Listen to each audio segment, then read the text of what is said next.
I'm not the house of cards that falls down easily. Ooh, I'm strong enough to handle what you throw at me. Welcome to Mental Health News Radio. I'm your host, Kristin Sunanta Walker. Just what are we going to discuss? The intimacy that is mental health. Let's continue to make it as comfortable as discussing brain health or heart health. This show has been on the air for several years and we have amazing co-hosts. And then we created a network of podcasters on mentalhealthnewsradionetwork.com, a place where every possible facet of mental well-being can be talked about openly. My show, after several hundred interviews, the format is this: intimate, deep, funny, touching, sometimes uncomfortable, but always vulnerable conversations with interesting people. The goal is to have you, our listening family, many of you who have become my good friends, feel as though you are listening in on private conversations. Thank you for tuning in and becoming part of this amazing journey with me, and now with our network of podcasters.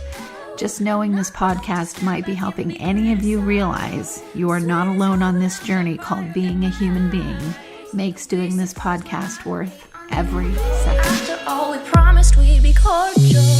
Hey everyone, this is Kristin Sunanta Walker, and I am here with someone up in Canada. We have so many Canadians, fabulous, that are joining our network and that also are coming on as guests, so I love that. His name is JeanGuy Poirier, and the title after his name on his email says PTSD, the truth behind the smile. So JeanGuy, thank you so much for agreeing to come on the show. Thank you for having me, Kristin. It's great. So tell our listeners, you've got a diverse background, and you actually, I want you to tell them too how you found out about us, because it's from one of our other wonderful podcasters. And then please give them an idea of what your background is. Okay, well, I'm 41 years old. I was born and raised in Cornwall, Ontario, which is, to give you guys an idea where that is, I was probably about an hour between Ottawa and Montreal. So my background is mostly French, being my family is French, both sides of my family. So I grew up going to a French school, as we like to call immersion back then, but it is a French school.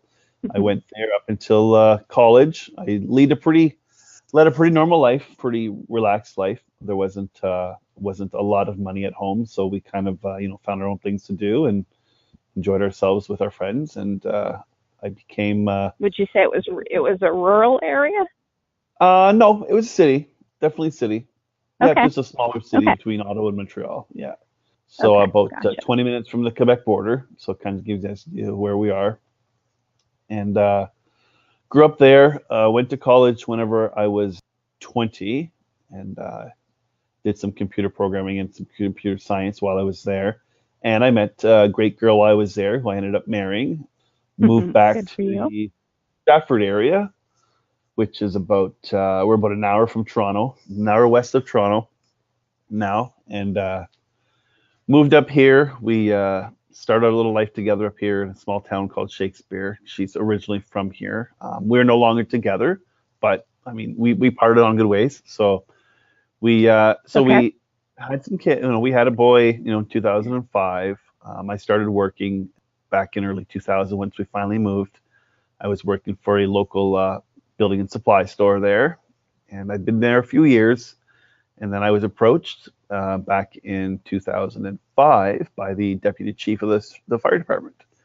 And at that time, he asked me, is this something that you'd be willing to do? Well, I said, well, I never really gave it too much thought. I did some St. John ambulance work, and I did some different things back home, but never to this extent. So I was happy at the time, but I was a little more confused and concerned because I didn't know what exactly I was getting into. Right, exactly. Exactly. And I spent, like I said, I had a boy in 2005. I spent 11 years there on the fire department.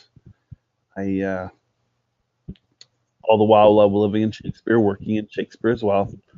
I had another boy in 2009, and in 2016, I felt as though things were kind of drifting apart. I felt as though, with the fire department, I felt as though things were changing. I couldn't really nail it down. I just knew that either A, I wasn't fitting in, or B, this wasn't the place for me anymore. So I decided that it'd probably be wise if I left. Beknownst to anyone else, I didn't really let anybody in on my little secret. I spent the whole month of December deciding what I was going to do, and then come January, I kind of dropped the ball on everybody and told them that I was quitting and I was resigning. Then the backlash began because I got a lot of, well, why didn't you talk to people? Why didn't you talk to me? Why didn't you talk to the chief? And I looked at it as though, you know what, as much as I didn't know what was happening at the time, I knew that I didn't want anybody to sway my decision. I knew that something wasn't feeling right. I knew that I had to leave there, or else it would either get worse or nothing was going to get better from there. Things began to get, a bit worse. I developed a bit more of an anger, a bit more of a short fuse. I kind of chalked it up to, having two young boys running around the house, and thought maybe, that's about it. Maybe that's all it is. And it wasn't until winter of 2016, after being resigned for 9 months, it just clicked one day. I was on my way to work, and it had a kind of a crappy morning sending off the kids to school, and got to work, and it just clicked. Something just told me that something wasn't right. Something had to be done, and I wasn't myself anymore. So I made an appointment with the doctors, my GP in town, and she kind of all but told me what she thought was wrong, but wanted to get me into a mental health professional so that we could, nail it down a little better. And that took a few months because, as you probably know, they're few and far between mental health professionals, and you got to sit and wait your turn. Right. And by May of 2017, I got in to see my mental health professional, and at that time, I was diagnosed with PTSD in May of 2017, and it's been a journey, and there's been a lot going on. I can get into a little bit of that later, but that's kind of where we stand now. We're still on the journey, and it's a tough go for sure. When you say, you first started to know that something was not right, what does that mean?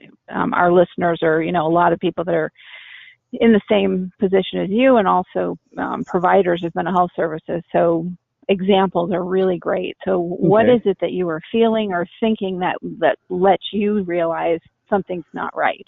Yep. My temper definitely became to be a big part of it. I had a short fuse. I couldn't stay calm a lot of times. And the second thing I started noticing that became very frustrating was my memory in my mind. I couldn't stay on task. It was harder to focus. I wasn't remembering things very well.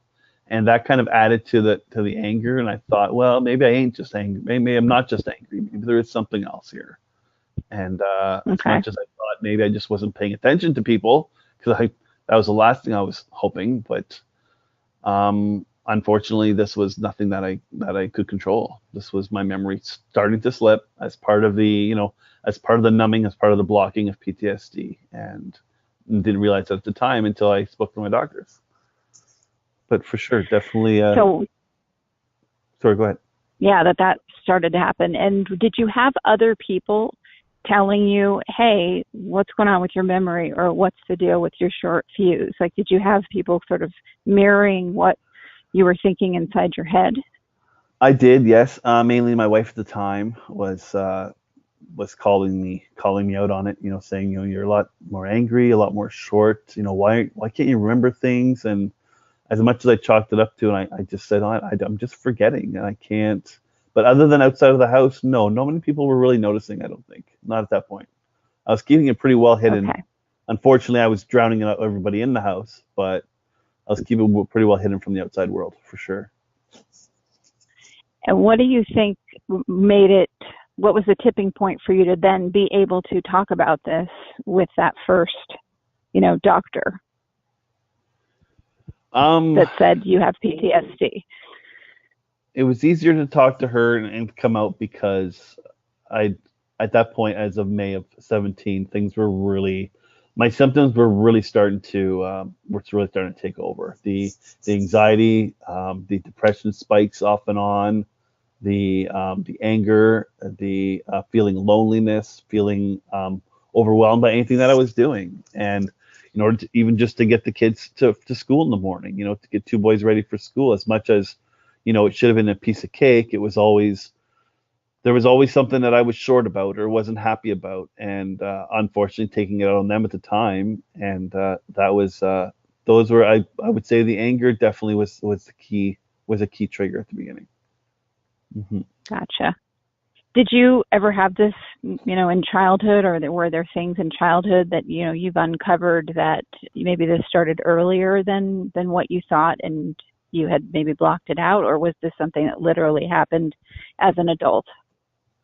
No, it did come out as an adult, I would say. I mean, I did have some small issues as a child, and then I lost a good friend at 17 to a drunk driver. So there was some issues here and there, but those were issues that I thought that I was kind of, dealing with and putting away.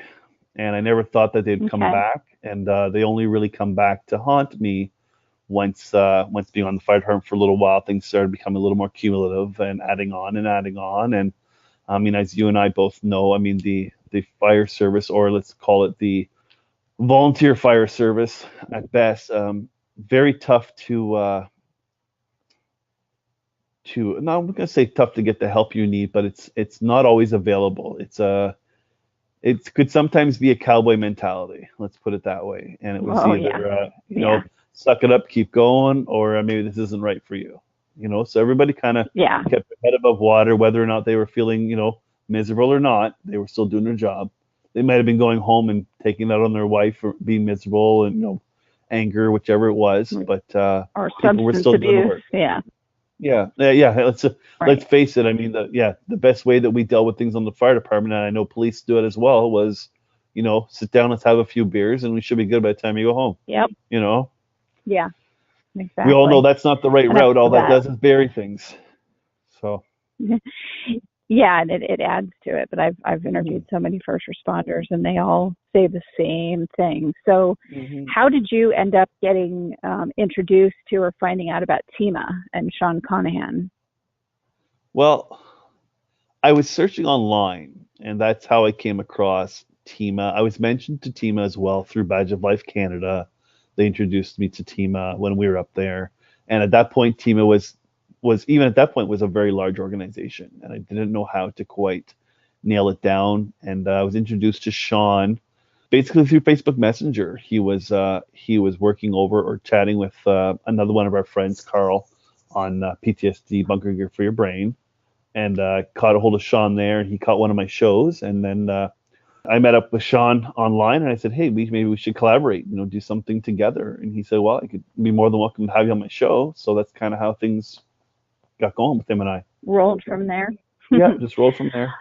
I know, no one likes commercials, but seriously, folks, without the help from these organizations, we could not stay on the air. Please give a shout out to zencharts.com. If you're a mental health or addiction treatment center, you'll want to use their EHR. It's gorgeous, and they're just good people. And also MyGenetics, MyGenetx.com, because knowing your genetic code empowers your mental health treatment. And lastly, CopeNotes.com. We love getting positive messages right to our phones every day from Johnny Crowder. He's the lead singer of Prison, a heavy metal band sharing their music about suicide prevention, addiction recovery, and mental health. See, that was painless. Support them as they support us. Back to the show. So in terms of your determining that it's PTSD and then getting the therapeutic treatment that you need for this, where is it? What's the direction that your life is going in now? Because I know that it's in advocacy, but tell our listeners, from your own words, what that is and what that means to you, and I imagine it has helped you. Okay. So advocacy means to me, as much as I can help others and as much as, I'm helping them, they're helping me at the same time.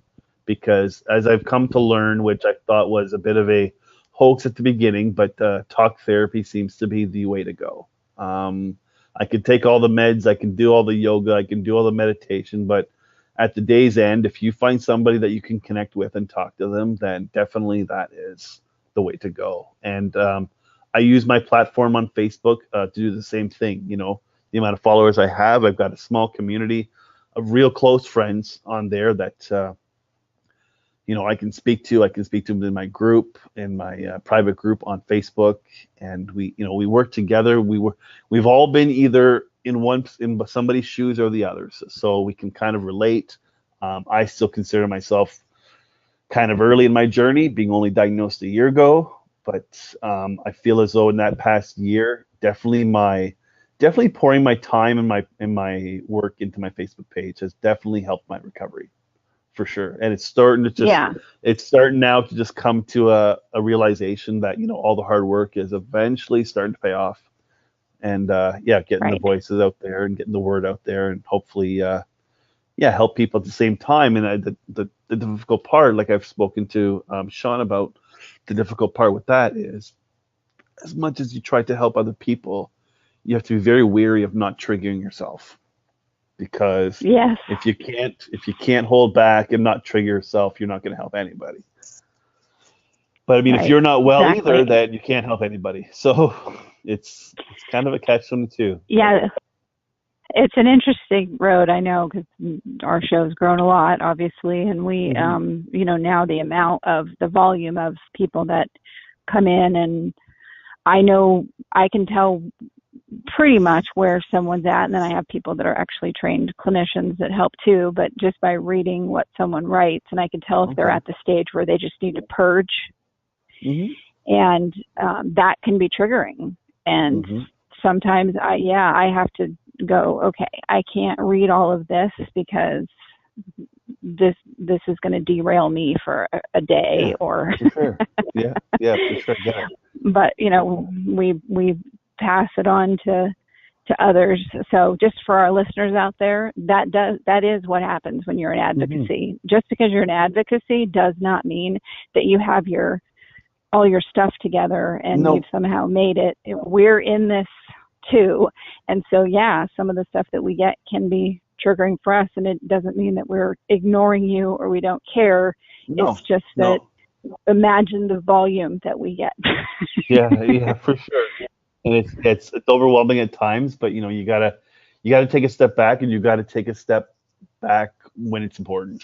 And before, I mean, at the end of the day, it's you look out for number one. And as much as as much as the fireman in me, says help. Well, I know what that did over 11 years, helping everybody else, and then turning around and going, okay, I'm damaged. I'm beat, worn out. I'm done. I'm last, and now here I am. But it's definitely difficult. It's definitely a difficult journey trying to advocate and get through your journey at the same time. Yeah, and it does help. It also can be extremely helpful. The best thing I've ever done in my own mental health and my mental well-being is to be of service to others, while also balancing that with my tendency to enable and my tendency to put myself last. So it's a really wonderful walk, and you learn as you go, and you grow and you evolve as you go through this journey, and you're walking it with the people that are coming to you for help. You're still walking your own journey. You are, and when I do my Facebook lives, I try to iterate that, time after time, saying, this is just how I'm feeling. I'm going through the journey just like you and I are. I said, I may not be where you're at, but I mean, I probably was where you're at one point, and I can tell you how I've dealt with it. I can tell you how I feel, and hopefully that maybe, if you take a minute from what I say, you take a minute from Carl, you make a minute from Sean, and hopefully everybody can kind of come together with enough information that they got to remember they're not alone. I know when I started my journey, I was like, crap, this is just me. This is all me. How am I going to do this? It's very overwhelming. It's crazy. Yeah. It is. Yep. And also, too, something I've learned, and you probably have too, once you get into that advocate space where you are helping others, is sometimes people are shocked when I say, I'm having a down day. And I always, I try to educate them. I never said I had all my stuff together. I have down days too. I struggle too. So please don't put me on some kind of pedestal that I've got it all together and I'm some wise sage. Sometimes I can be, just like we all can be, but that doesn't mean that I don't have my days where I also am like, what am I doing? I'm crazy. I have all these issues. That stuff happens to all of us. And I tell my listeners, I tell my listeners the same thing. I say, look, you see me online, you see me on Facebook, you see me out and about. Those are my good days. I said, when I'm having a bad day, I unfortunately I still isolate. I don't want anybody to see my bad days. I know how to get out of them, and to go online having a bad day. I've only ever missed one show in 10 months. And that was because I was having a really bad day. But the funny thing is, you always know who's watching, because within about half an hour of canceling that show, I had about 5 or 6 people in my network call me and say, are you all right? Are you okay? You canceled your show. And you know the people that are watching. You can tell the people that are expecting it and the people that go, wait a minute, we've been there. Why isn't he on? Because we all have bad days. And like absolutely. I said, some days we can hide it and stay inside. My bad days usually consist of either, resting, watching some TV, cleaning around the house. My good days, I'm out walking. And it's funny because people say to me, oh, you look pretty good all the time. Well, it's because you see me out. I'm not out if I'm having a bad day, because I don't run into somebody and I don't want to be a jerk, or I don't want to be, upset. So I just stay away, right? I remove myself from any situation that could make my bad day worse. So how do you deal with, because we just did a show and we have another podcaster on the network that talks all about social media and its effects on mental health, good and bad. And we did a webcast yesterday about getting addicted to it. And the way I feel about it's a great platform to reach more people. And if you're an advocate, just like you, Facebook is a great platform to do that and to help. But I don't sugarcoat my posts. I will post when I'm happy, and I will post when things aren't so hot either, because I feel like I want to get beyond the whole let's only post happiness, because that isn't really anybody's everyday life. No, and I agree, and I do the same thing. I like to post some good content. I like to post some unhappy content. And I don't base it on the day how I'm feeling. I base it on, well, you know what? Everybody has different days. So let's put a little bit of different stuff out there every day so that I can accompany everybody and not everybody feels as though, okay, great, everybody's having a happy day. Look at JeanGuy, he just put a big happy post. But I kind of like to keep an even keel, happy, some things are happening in our government right now, our Veteran Affairs, where they are basically taking the 2 steps that we finally took forward with legislation and just kind of pushing us back. And, you do this work and this work and this work, and you look at something that, of a government of power goes and does something. You got little guys like us that are out there just busting our ass to get the word out there. And then the government goes and does something crazy, I guess we'll call it. Shuts it completely down. Yeah. And you go, what are we doing? What are we doing this for? And it goes along with people, dying by suicide. At some point, I thought to myself a month ago, I said, are we really, when's it going to come a time that we're saturating the internet with our podcasts and with our Facebook lives and then, what, I hear the next day of 2 more people died by suicide. I'm like, well, it's not saturated enough. Obviously, we need more, and we need more people like us that are everybody's doing something a little bit differently. And that's what we need, because somebody may not get it from me, but they may get it from you. So everybody needs to work together, right? That's the best part of the advocacy pie. It's a pie that has enough slices for everybody. That's right. It's right. And at the end, the better. You just hope that you've got a piece for yourself. So that you can get right, exactly. PEACE, yes, that's right. And PIECE. That's right. Sure. Well, I'm so glad you reached out and we got to do this interview. I definitely want to introduce you to Stephen Kabalkovich, who hosts Rescue the Rescuer. He's kind of in charge of our first responder mental health and addiction part of the network, and you'd be great for his show. But hopefully you'll come back on mine, and please tell our listeners, where they can find out more about you. Definitely. I basically keep on one platform right now, so I'm doing basically it's all Facebook. Like I said, I do 2 Facebook Live shows a week. I do a YouTube segment as well, which airs on my page, as well as Bunker Gear for Your Brain, which is a local here guy in Cambridge, Carl Waggett. And you can find me anywhere. You can message me on my Facebook page, as we mentioned in the beginning, PTSD, The Truth Behind the Smile. I'm always there. I'm always open. If I don't answer, chances are I'm probably actually getting some sleep, which is good. Which is a really good thing when you have PTSD. Really I know firsthand, yes. Yeah, for sure. It's not laziness. It's called your body is healing. That's right. I'm healing. Yeah, for sure. Exactly. Well, thank you so much for coming on. Thank you. Thank you very much for having me. Absolutely. And thank you to our listeners for another edition of Mental Health News Radio. Sometimes I'm passive-aggressive, but never without good intentions. I heat up and act on my emotions. Thanks so much for listening to Mental Health News Radio. Our podcast can be found on iTunes, Stitcher, and hundreds of other podcast apps, or you can visit our website at mentalhealthnewsradio.com. If you have a question or would like to be a guest, become a podcaster on our network, or join the amazing organizations that help keep us on the air, please email us at info@mhnrnetwork.com. Get ready for that special goodbye from our resident therapy dog, Miles, and a special thanks to Emily Sohn for letting us use her incredible song, Cordial, for our podcast music. Listen to the full song on SoundCloud at emily.sonne. Don't be surprised when I don't hate on you. After all, we promised we'd be cordial. Sometimes in you I can fight it. Good boy.